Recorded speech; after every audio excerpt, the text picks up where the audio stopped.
தாவுதல், ஒட்டுமொத்த உடலின் ஆரோக்கியம். பாண்டி அதாவது நொண்டி ஆட்டம் கால்களின் வலிமைக்கு ஆரம்பம்.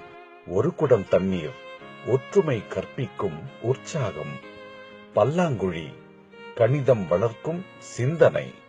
பச்சை குதிரை தாண்டுதல் அதாவது மணி ஆவியம் முறையான முயற்சியில் முன்னேற்றம்.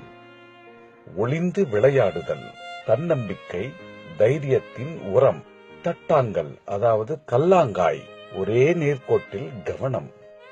சிலம்பாட்டம் வீரம் விவேகம் பெருமைக்கு முதற்படி.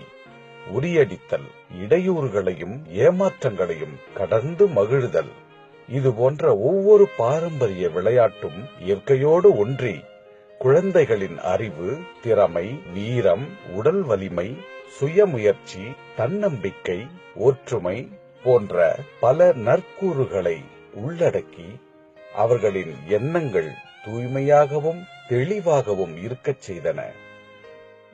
இயற்கையாகவே வியர்க்க வைத்து ஆரோக்கியம் அளித்த நம் பாரம்பரிய விளையாட்டுகளை எல்லாம் நவீன விளையாட்டினுள் தொலைத்துவிட்டோம்.